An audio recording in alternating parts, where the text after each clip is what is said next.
एक मुस्लिम बच्चे ने मुझसे पूछा है, खंडित सुअर उसको नहीं कहूँगा क्योंकि वो मेरा बच्चा है, कि तू कौन होता है बुर्का, 3 तलाक और हलाला पे बात करने वाला। तो बेटा मैं तुम्हें समझा देता हूँ कि मैं कौन हूँ।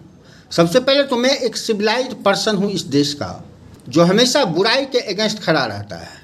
तो सुन, बुर्का किसी धर्म से रिलेटेड नहीं है, ये वहाँ से जहाँ से इस्लाम यहाँ पर आया था वहाँ का कल्चर है। और यहाँ पर आज 21st सेंचुरी में किसी लेडीज़ का शोषण नहीं होना चाहिए इस तरह से कि वो खाना भी न खाए तो बुर्का के अंदर से खाए। तो इस बात की तकलीफ है। और अगर तू इसको इस्लाम से जोड़ के देखता है या इससे रिलेटेड देखता है तो फिर उन औरतों को वेश्याएं घोषित कर दे जो बुर्का नहीं पहनती है। हमारे गांव में पूरा मुसलमान भरा पड़ा है, मुस्लिम माताएं भरी पड़ी थी।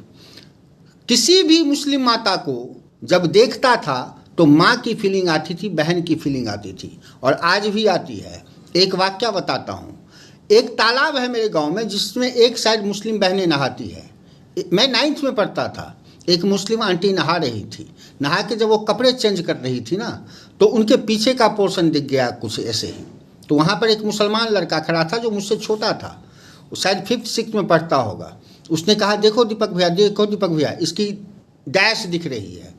मुझे इतना घिन आया, मैंने उसको डांटा और मैंने कहा कि अबे साले, तू अपने माँ का भी देखता है क्या?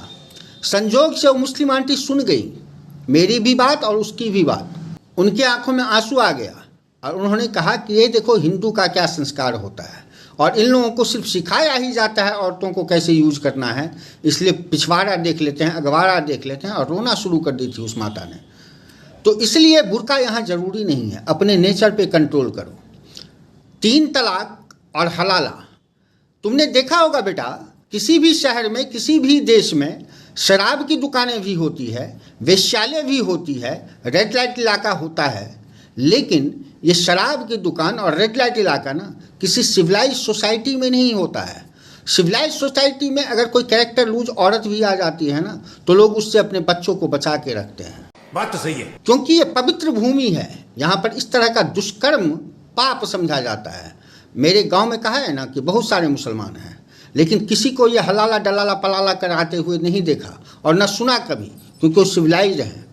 तो जितने भी मुसलमानों को 3 तलाक और हलाला करना था, उन्होंने पाकिस्तान डिमांड कर लिया था। और यहाँ पर 97% मुसलमानों ने उसके अगेंस्ट, मतलब इंडिया के अगेंस्ट, पाकिस्तान बनने के फेवर में वोट किया था।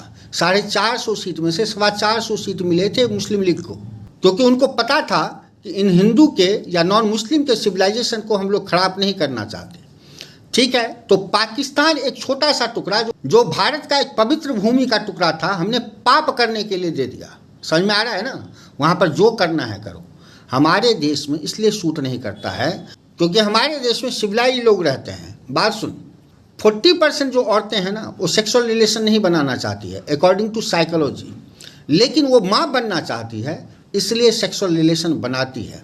जब उनका हलाला होता होगा तो ज़रा सोच कि क्या होता होगा।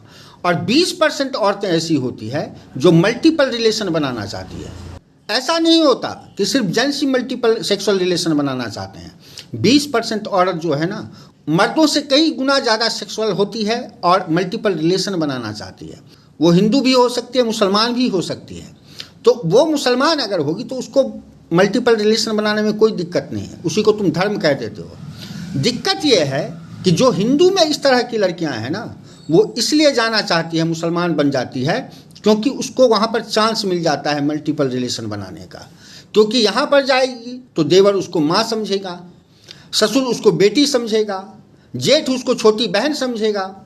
लेकिन जब वो मुसलमान बनती है तो इस तरह के चांसेस बहुत सारे होते हैं उसके साथ कि कभी भी हलाला हो सकता है। इसलिए अनसिविलाइज्ड ट्रेडिशन है ये, और मैं एक सिविलाइज्ड इंसान हूँ इस देश का, मैं एक हिंदू हूँ। अगर मैं मुसलमान होता तो ज़्यादा बोलता इसके बारे में, इसलिए बोलना ज़रूरी है। और मैं वो होता हूँ जो इस सोसाइटी में कोई गलत हो रहा है तो बोलना पड़ता है, क्योंकि मैं एक टीचर भी हूँ और एक सिटीजन भी हूँ इस देश का।